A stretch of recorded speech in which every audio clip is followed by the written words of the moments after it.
Selamat pagi, saudara-saudaraku.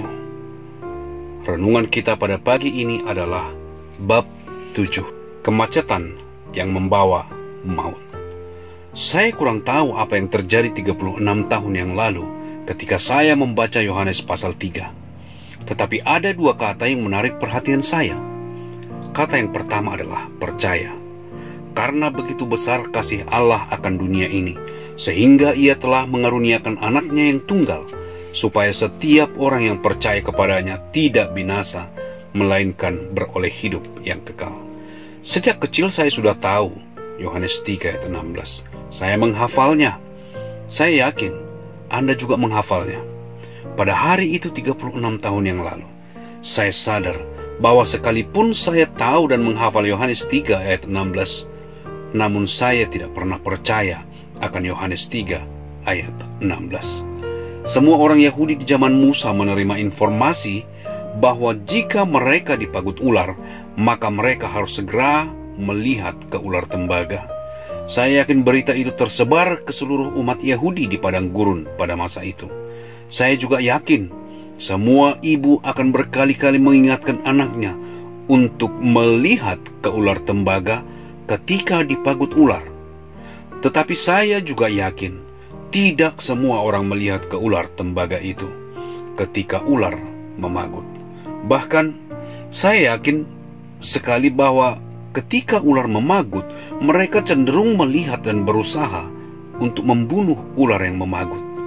Dengan kata lain, semua tahu informasi yang diberikan bahwa jika ular memagut, mereka harus melihat kepada ular tembaga, tetapi sedikit yang percaya. Dalam tindakan, mereka tidak percaya. Oleh karena itulah banyak yang akhirnya mati karena tidak melihat kepada ular tembaga. Saya juga tahu perkataan Yohanes 3 ayat 16 bahwa jalan menuju hidup yang kekal adalah dengan percaya. Sama halnya dengan orang Yahudi di padang gurun yang melihat kepada ular tembaga supaya hidup. Saya juga tahu bahwa sekedar mengetahui Yohanes 3 ayat 16 tidaklah cukup. Oleh karena itu, semula saya berpikir di samping percaya kepada Yesus, kita perlu menambah perbuatan keagamaan supaya masuk ke surga. Tetapi Alkitab berkata, jika hanya sekedar mengetahui janji di Yohanes 3 ayat 16, tidak ada artinya atau sia-sia saja. Yang penting adalah percaya perkataan Yohanes 3 ayat 16. Pada hari itu, Allah membuka mata saya untuk melihat kata percaya. Saya sadar kalau pengetahuan adalah apa yang ada di kepala, sementara percaya adalah apa yang saya miliki di dalam hati. Dan jarak antara otak ke hati hanya kira-kira 15 cm saja. Bagi orang-orang Yahudi di padang gurun, jarak antara kepala dan mata hanya 1 cm saja. Namun bagi mereka yang mengetahui solusi itu hanya di kepala, tetapi tidak melihat dengan mata kepada ular tembaga yang ditinggikan di atas tiang, maka mereka akan mati. Tetapi mereka yang melihat kepada ular tembaga dengan mata akan hidup.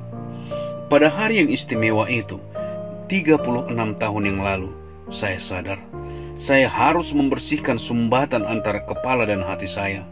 Selama hampir 36 tahun, Yohanes 3 ayat 16 hanya ada di dalam otak saya. Kecuali saya percaya Yohanes 3 ayat 16 di dalam hati, maka dosa saya tidak akan pernah dihapus dan saya tidak akan pernah memiliki hidup yang kekal. Kemacetan di Jakarta sangat menghalangi orang mencapai tujuan dengan tepat waktu. Tetapi kemacetan rohani antara otak dan hati menghentikan jutaan warga gereja masuk ke dalam kerajaan Allah. Ini merupakan kemacetan yang mematikan, kemacetan maut. Pastikan, saudaraku, Anda percaya bahwa begitu besar kasih Allah akan dunia ini, sehingga Ia telah mengaruniakan anaknya yang tunggal, supaya setiap orang yang percaya kepadanya tidak binasa, melainkan beroleh hidup yang kekal. Terima kasih saudaraku sudah mendengarkan. Sampai bertemu esok hari. Tuhan memberkati.